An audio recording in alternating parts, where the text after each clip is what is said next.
Bonjour à tous et bienvenue dans l'Instant T, votre quotidienne qui décrypte l'actu du Finistère. Aujourd'hui, on mène l'enquête du côté de Pinmar, où le festival du Goéland masqué atterrit ce jeudi. Parmi les suspects, 53 auteurs de romans noirs. En plateau, on interroge Roger Elias, l'un des coupables de l'organisation du festival. Bonjour Roger. Bonjour. À ses côtés, Briac Quayer, bonjour. Bonjour. Dont les empreintes ont été relevées sur La Nuit Macorlan, une bande dessinée à un univers très sombre et récompensée par le Goéland masqué cette année. Et en plateau également, l'inspecteur Gwen Fleur qui suivra la piste de la culture. Bonjour Gwen. Bonjour Pauline. Et une fois encore, vous avez eu du flair pour dénicher les événements incontournables du week-end. Et plusieurs indices me font penser qu'en ce long week-end de la Pentecôte qui se profile, il va y avoir matière à s'amuser dans le Finistère. Mes soupçons se portent sur une certaine fête de la Bretagne notamment, mais pour le moment, on n'en dit pas plus. Ce sera tout à l'heure dans l'Instant Culture. Allez, on arrête de filer la métaphore du polar et on fait un point sur l'actualité de ce mercredi 20 mai. 3 légumiers mis en examen pour dégradation et incendie. C'est ce qu'a décidé le juge d'instruction de Brest ce mercredi après-midi, ce qui porte à 9 le nombre de personnes mises en examen à ce jour dans l'affaire de la violente manifestation du 19 septembre dernier à Morlaix, au cours de laquelle le centre des impôts avait été incendié. Une trentaine d'agriculteurs du Léon avaient fait le déplacement ce mercredi pour soutenir leurs collègues devant le tribunal de Brest. Pour l'occasion, 8 fourgons et un bus de CRS avaient été déployés. On écoute la réaction de Thierry Mérette, président du syndicat agricole FDSEA, suivi de Maître Bergotte, l'avocat de l'une des personnes mises en examen. Des propos recueillis par Julie Sicot.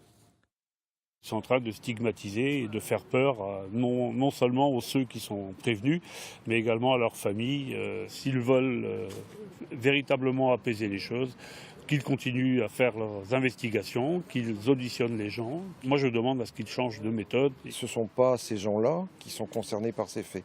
Eux, ils étaient à la manifestation, ils en ont convenu, mais on essaie, au travers de gens qui étaient présents, de savoir qui a fait quoi. C'est ça le but.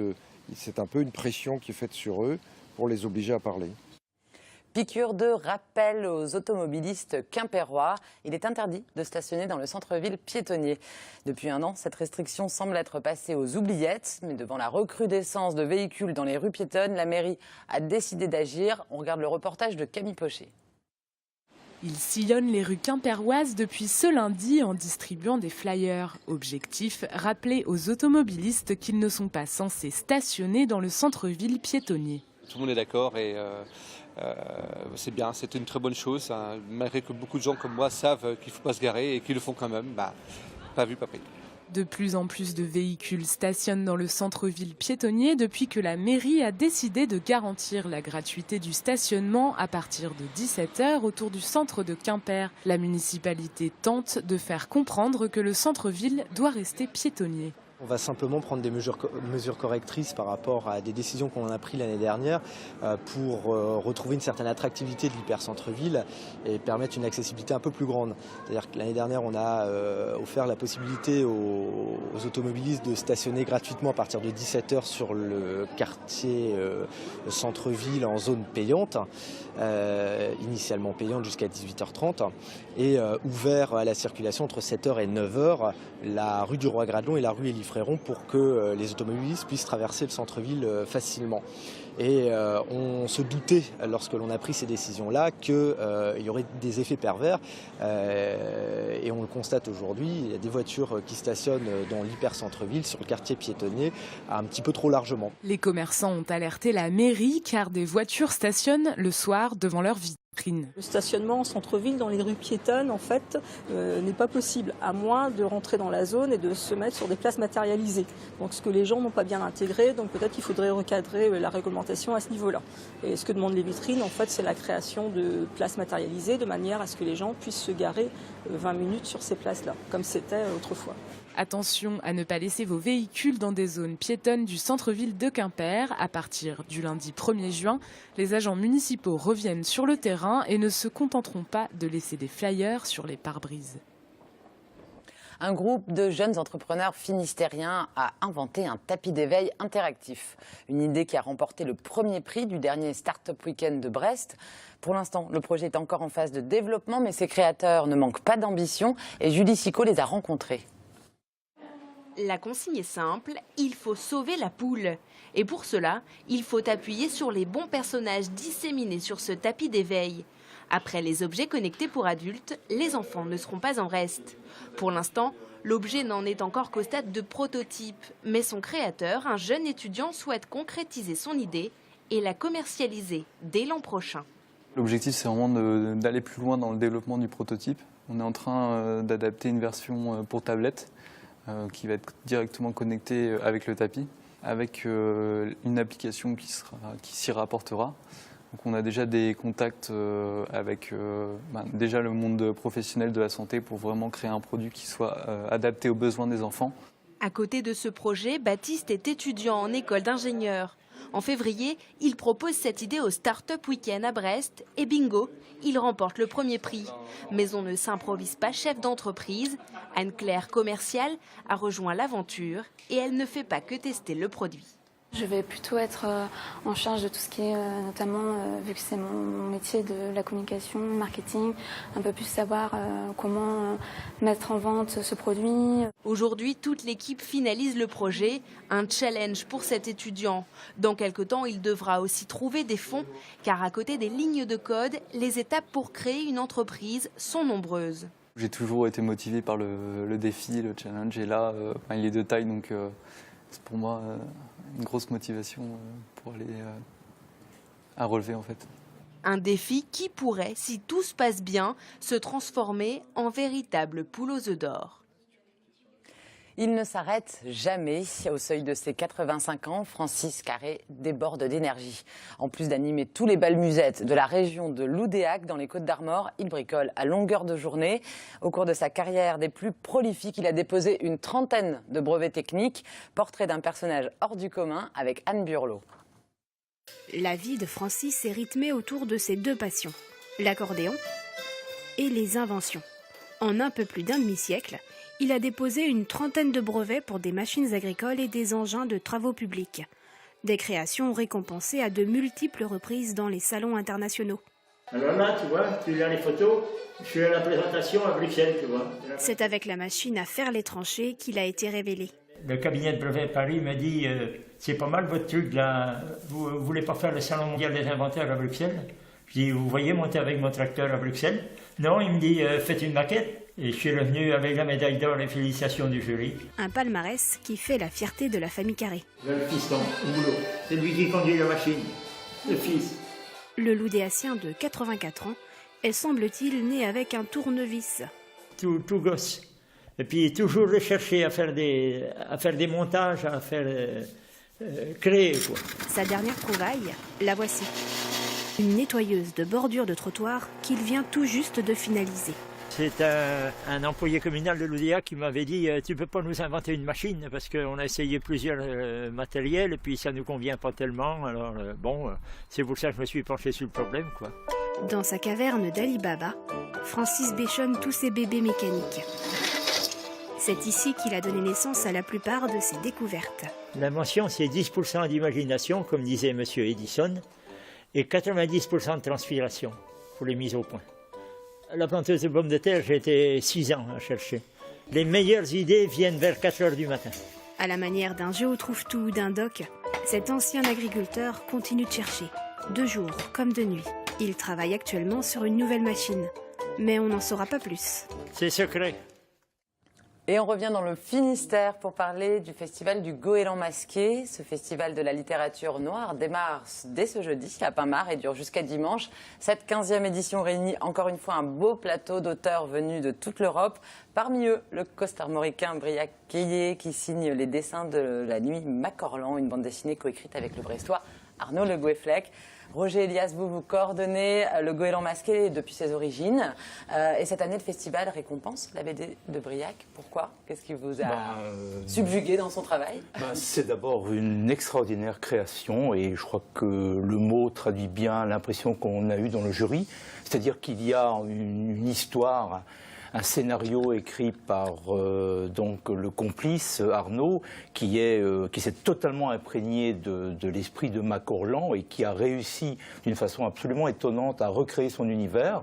Et puis il y a la création de Briac, tout à fait originale dans sa façon de représenter le Brest nocturne. Et là, effectivement, on est dans une création dont on ne voit pas beaucoup l'équivalent aujourd'hui en France. Peut-être le Belge Pinelli, hein, je crois que c'est celui qui aujourd'hui se rapprocherait le plus de Briac. Or, Pinelli, c'est quelqu'un de très grand, et je crois que Briac également l'est désormais. Wow. Ça commence. Briac, vous, qu'est-ce qui vous plaît, qui vous inspire dans cet univers pas seulement du polar, de la littérature noire? Alors, oui, c'est la littérature noire plutôt. Le polar, pas vraiment. C'est-à-dire que non, ça peut être très bien. S'il y a enquête, moi, j'ai jamais travaillé sur des scénarios où il y a enquête. Donc, c'est pas policier, mais c'est plutôt la littérature noire. Je pense que. Enfin, je ne fais pas une grande différence d'ailleurs entre la littérature blanche et la littérature noire pour moi, mais enfin, je pense qu'il n'y a pas de différence. Une atmosphère. Ouais, il y a une atmosphère et puis il y a cette atmosphère. Bon, pour ce qui concerne Annie Macorlan, c'est vraiment l'univers d'un écrivain qu'on a repris et qu'on a remis à notre sauce, mais pour d'autres projets, je pense qu'on veut surtout, c'est parler soit d'une atmosphère, quoi, vraiment transcrire une atmosphère et peut-être soit des liens sociaux, ça permet beaucoup de choses, quoi. Ça permet vraiment de traduire énormément il y a une palette très large dans le noir. Roger, vous justement qui connaissez le genre jusqu'au bout des doigts, après 15 éditions de Goéland masqué, quels sont les ingrédients d'un bon roman noir? Disons que je suis tout à fait d'accord avec ce que Briac vient de dire, c'est-à-dire qu'il y a de la bonne littérature, point. Si l'on veut rentrer dans les différences, disons que la littérature blanche, trop souvent, c'est un petit peu regarder le nombril, alors que la littérature noire met les hommes dans des réalités sociales, met des hommes dans des difficultés. Il n'y a pas d'enquête policière, effectivement, ce ne sont pas des livres policiers, ce sont en fait des récits de vie. Et donc, dans les différents auteurs que nous invitons, alors il y a certes des romans policiers, incontestablement, parce que c'est un genre qui est absolument, c'est un genre qui est très porteur et qui effectivement a ses adeptes, mais on essaye également d'ouvrir notre regard vers une littérature qui est peut-être moins connue, en faisant venir des auteurs qui n'ont pas encore aujourd'hui gagné la faveur du public, soit parce qu'ils sont étrangers et dès lors moins connus, ou soit parce qu'ils sont en fait tout nouveaux dans le genre. Alors justement, parmi les 53 auteurs invités, si je ne me trompe pas, on retrouve des Anglais, des Irlandais, des Belges, des Suisses, des Espagnols. Est-ce que les codes de cette écriture noire varient selon les pays? Est-ce qu'on retrouve des choses typiquement espagnoles, typiquement anglaises dans ce type de roman? Effectivement, hein, il y a des réalités à partir desquelles donc, les romanciers s'inspirent, mais on trouve souvent les mêmes codes. Prenons l'exemple du détective privé, mal dans sa peau, en rupture familiale. C'est le même profil de personnage principal, en fait. C'est souvent ce que l'on retrouve, alcoolique souvent. Donc voilà, mais souvent. Qui souvent en prend plein la figure dans les enquêtes, et que l'on soit en Écosse, que l'on soit en Irlande, que l'on soit en France, on retrouve un petit peu... Alors, ça peut paraître des clichés quand certains auteurs n'ont peut-être pas suffisamment de talent pour varier et lorsqu'ils ne mettent pas une touche personnelle. Mais globalement, en fait, tout ce qu'on invite apporte un univers original. Je pense qu'il y a quand même des écarts entre les auteurs des différents pays. Enfin, moi, je me rappelle Leo Wynne, qui était un auteur irlandais l'année dernière et qui j'avais discuté, donc j'ai lu les œuvres depuis. Et ça a quand même un côté très irlandais, quoi, avec tout le passif de l'IRA qu'on sent qu'il transporte avec lui. Donc c'est vrai que ça donne des différences. Les auteurs nordiques sont très sollicités aussi. Est-ce qu'il y en a au festival si vous parlez de l'Europe du Nord, non, pas encore. Mais cette année, nous avons d'excellents auteurs britanniques. Et alors, on a celui qui est considéré comme le père de la littérature noire écossaise, c'est William McIlvanney, qui revient en France pour la première fois depuis une quinzaine d'années. Et dans les années 70, il est celui qui va effectivement créer, bon, pour le dire vite, le polar en Écosse. On a Sam Millar qui a reçu le Grand Prix de la littérature policière, que l'on retrouvera d'ailleurs demain soir à Dialogue à Brest, qui est l'un des partenaires du Goéland masqué. Sam Millar, ancien combattant de l'IRA, qui a créé un univers noir absolument. Alors justement, est-ce que pour faire un bon roman noir, il faut un bon décor, une ville la nuit, des rues sombres, une nature très sauvage? Est-ce que dans ces cas-là, la Bretagne est un bon décor? Et d'ailleurs, peut-être la question est pour Aubryhac, puisque l'histoire de la nuit Macorlan se déroule à Brest. Est-ce que la Bretagne, ou même la ville de Brest, est un décor parfait pour ces univers sombres? Oui, pour un roman noir. Parce que, je me rappelle, Arnaud et moi, ça faisait quelques années qu'on se connaît, qu'on veut travailler, enfin, on souhaitait travailler ensemble depuis quelques années. Et on voulait que notre premier album se passe sur le Brest qu'on aimait tous les deux, c'est-à-dire le Brest qui suinte. C'est-à-dire que dans ces villes bretonnes portuaires, il y a quelque chose, qu'on a l'impression que les murs soignent d'une atmosphère. Donc il y a l'humidité, mais il n'y a pas que ça. Il y a une espèce de passé, même dans ces pierres plus récentes, et ça reste là, quoi. Donc c'est ce qu'on a voulu transmettre. Donc oui, forcément, le Brest est, enfin, comme toutes les villes portuaires d'ailleurs, je pense, mais particulièrement Brest pour nous toujours. Enfin, et on peut peut-être préciser que Brest a son grand écrivain littérature noire, c'est Jean-François Codmer. Dieu sait si Jean-François Codmer a été à l'avant-garde pendant des années de ce genre. Et dans nombre de ses romans, il a effectivement pris les différents quartiers de Brest, notamment le port de commerce, pour la Sirène de minuit, pour effectivement le cœur de ses intrigues. Alors, d'ailleurs, la Bretagne est un beau décor et les Bretons sont, je pense, assez demandeurs du genre aussi. On compte quand même 4 festivals dédiés au polar ou au roman noir dans notre région. Donc Noir sur la ville à Lamballe, Le Chien jaune à Concarneau, Mine de polar à Pompéan et bien sûr le festival du Goéland masqué Roger Elias. Roger, s'il y avait une chose à ne pas manquer durant le festival cette année, donc d'ici dimanche. Eh bien, un événement coup de cœur. Alors, disons qu'il y a des auteurs présents en dédicace, mais il y a aussi tout le week-end des débats, des conférences, des lectures proposées au public. Et il y a 2 événements absolument incontournables. Le premier, c'est une création mondiale à Palmar. Un spectacle de marionnettes pour adultes à partir d'un texte coécrit par Jean-Bernard Pouy, Patrick Rénal et l'ami Victor Hugo, qui s'est prêté lui aussi au jeu. Et puis, il y a donc une exposition de dessinateurs de presse qui s'intitule Charlie et dont le parrain est Alain Goutal. Et donc, ces dessins de presse ont été réalisés après les dramatiques événements que nous connaissons.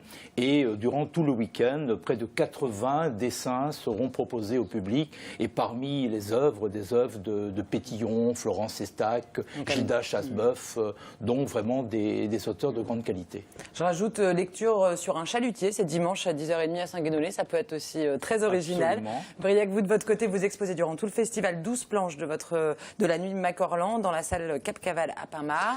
Oui. C'est ça.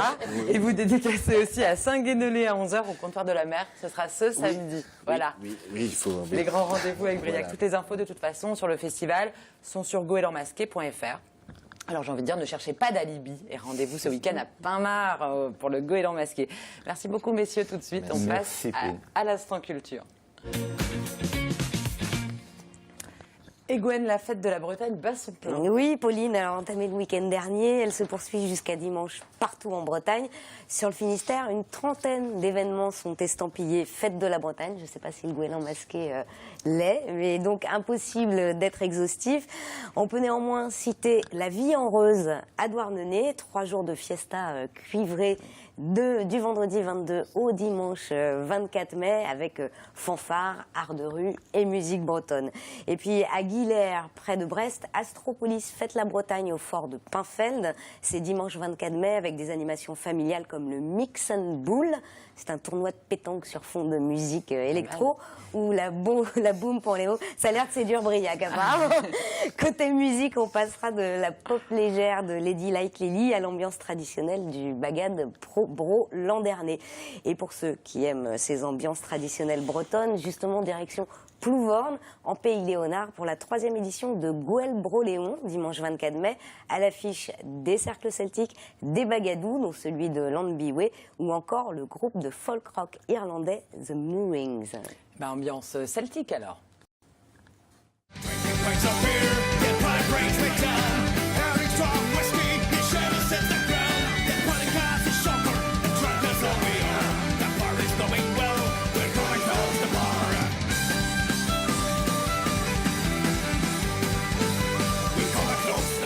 Bah oui, ça va déménager. Ça met l'ambiance tout de suite. D'autres rendez-vous, Gwen, toujours dans le cadre de la fête de la Bretagne. Alors, Pauline, sportive comme vous êtes, je sais que vous allez participer à la randorade dimanche 24 mai au Relais Quirion, en marge du salon de la randonnée. C'est au profit de Dimande.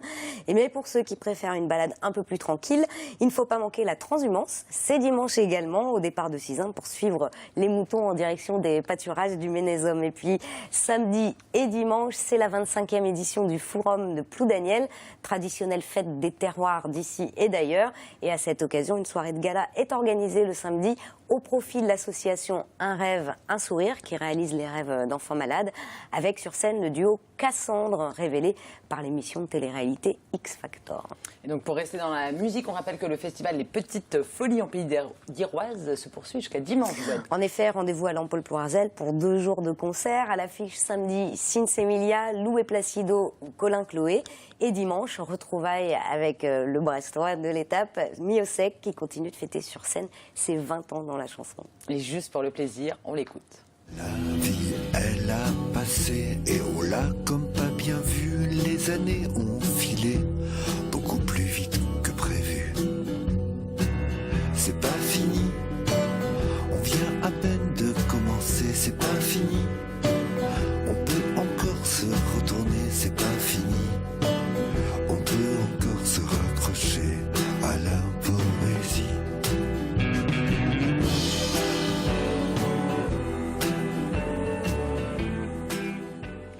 Et c'est pas fini côté agenda non plus, Gwen, puisque vous nous présentez un petit nouveau dans les festivals. Oui, ça s'appelle Jazz in Roscoe. Et comme son nom l'indique, d'abord, c'est du jazz. Et ensuite, ça se passe à Roscoff. Rendez-vous du vendredi 22 au dimanche 24 mai pour se laisser emporter par une vague de notes bleues. Et on découvre la programmation en images.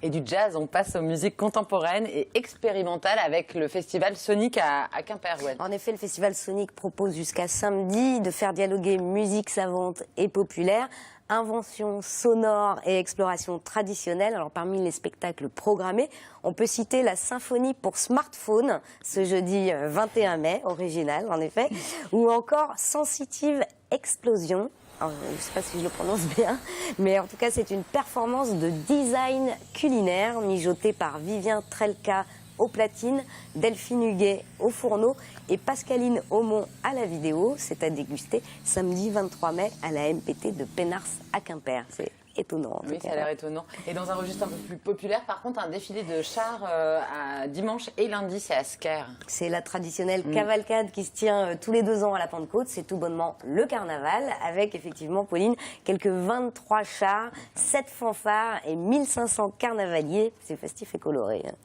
Et enfin, 2 rendez-vous pour les amoureux de la nature et du patrimoine. Alors jusqu'au dimanche 24 mai, c'est la fête de la nature. De nombreuses animations sont proposées, comme des ateliers de jardinage ou des sorties au bord de l'eau, puisque c'est le thème de cette année. Et puis, Pauline, vous aimez la randonnée, mais vous aimez aussi la mer, oui. je le sais. Alors, avant d'aller vous promener dimanche à la Randorade, partez à la découverte du patrimoine maritime à l'occasion de l'événement Les Phares s'éclatent à l'ouest. Du vendredi 22 au lundi 25 mai, les phares de l'Iroise ouvrent leurs portes et invitent à l'évasion. Des promenades nocturnes autour du phare Saint-Mathieu, une descente en rappel sur le phare de Trésien, des visites, des balades en mer, des spectacles. Bref, il y a une multitude de manières de découvrir la richesse de ce patrimoine de nos côtes. Ça vous plaît apparemment? On parlait du phare des Mules. Bah oui. Vous choisissez quoi alors dans l'agenda culturel de Gwen? Mais je sais que vous êtes pris par le goéland masqué. Mais On choisit le phare des Mules. C'est un bon choix. Ouais. Merci beaucoup en tous les cas à vous trois d'être venus sur le plateau de Thébault. Je rappelle que le festival du goéland masqué, c'est jusqu'à dimanche à Pinmar. Nous on se retrouve jusqu'à lundi. Je dis des bêtises depuis le début, en fait, merci de me corriger. Jusqu'à lundi, évidemment, à Pinmar. Nous, on se retrouve demain, en tous les cas, pour une nouvelle émission. Et d'ici là, passez de belles soirées sur TBO. Ciao.